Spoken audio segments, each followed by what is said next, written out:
December 1992 Babri মসজিদ ভাঙা। 22 জানুয়ারি 2024 রাম মন্দির উদ্বোধন। মাঝে পেরিয়ে গেছে 32টা বছর, কিন্তু রাম মন্দির বাবরি মসজিদ নিয়ে বিতর্ক থামেনি।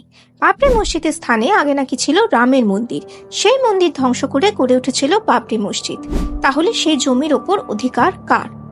সত্যি কি বাবরি মসজিদের তলায় কোনো অ-ইসলামিক স্থাপত্য ছিল?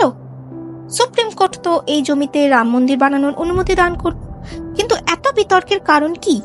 অযোধ্যা রামের জন্মস্থান বলেই কি শুধুমাত্র এই বিতর্ক, নাকি সত্যিই সেখানে কোনো মন্দির ছিল? থাকলেও সেটা কি রামের মন্দির?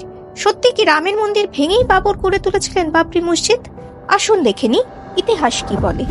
1611 সালে একজন ইংলিশ বণিক উইলিয়াম ফিঞ্চ তার ডায়েরিতে লিখেছেন যে অযোধ্যার রামকোটে কোনো পুরনো স্থাপত্যের কিছু ইতস্তত ছড়ানো ছেটানো ধ্বংসাবশেষ রয়েছে, যেখানে হিন্দুরা তীর্থ করতে আসেন, কারণ তারা মনে করেন যে এটাই রামের জন্মভূমি। ফিঞ্চ কিন্তু কোনো মসজিদের কথা বলেননি, তবে জোর দিয়ে এটা বলেছেন যে ভাঙা ভাঙা পরিত্যক্ত জায়গাটিকে হিন্দুরা ভীষণ শ্রদ্ধার সঙ্গে প্রদক্ষিণ করে।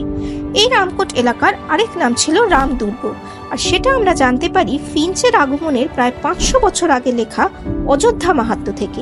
সেখানেও কিন্তু রামদুর্গকে রামের জন্মভূমি বলা হয়েছে, আর সেই একাদশ শতক থেকেই তাই রামদুর্গ বা রামকোট এক পবিত্র হিন্দু তীর্থ।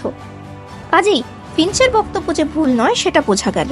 এটা বোঝা গেল যে কোনো ভগ্ন স্থাপত্য ছিল বহুকাল থেকেই, কিন্তু তিনি তো মসজিদের কথা বলেননি। এমনকি ফিঞ্চের আগে 1574 সালে তুলসীদাস অযোধ্যায় বসে লিখেছেন রামচরিতমানস। প্রায় একই সময় আবুল ফজল লিখেছেন আইনি আকবরী। এরা দুজনেই অযোধ্যায় ধুমধাম করে রামের জন্ম উৎসব পালনের বর্ণনা দিয়েছেন, কিন্তু সেখানে যে কোনো মসজিদ ছিল এমন কথা বলেননি। অথচ বাবরি মসজিদের গায়ে পাওয়া লেখ সাক্ষ্য দিচ্ছে যে বাবর 1528 সালে মীর বাকিকে দিয়ে তৈরি করিয়েছিলেন এই মসজিদ।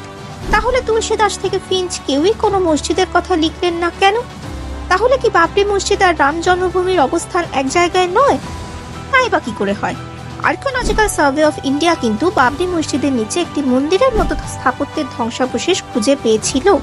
সেই ধ্বংসাবশেষ ফিঞ্চের দেখা ভাঙাচোরা মন্দির হতেই পারে, কারণ একাদশ শতক থেকে অযোধ্যায় উল্লেখযোগ্যভাবে বিষ্ণু মন্দির তৈরি করতে শুরু করেন গাড়োয়াল রাজবংশের রাজারা। তারা ছিলেন বৈষ্ণব। অযোধ্যা মাহাত্ম্য সম্ভবত তাদের সময়ই লেখা। সেখানে আমরা রামদুর্গের কথা পাচ্ছি।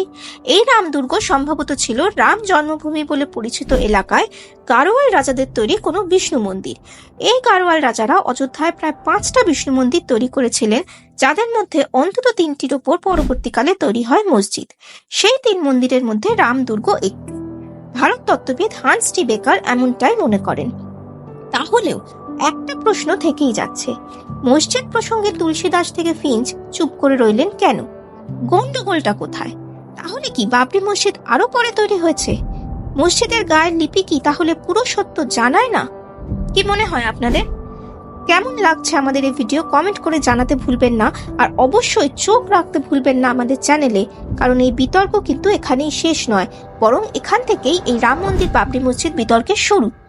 সত্যিটা কি জানতে হলে চোখ রাখুন আমাদের চ্যানেলে, এবং আমরা খুব শিগগিরই আসছি এই বিতর্কের পরবর্তী পর্ব নিয়ে। ভালো থাকবেন সকলে।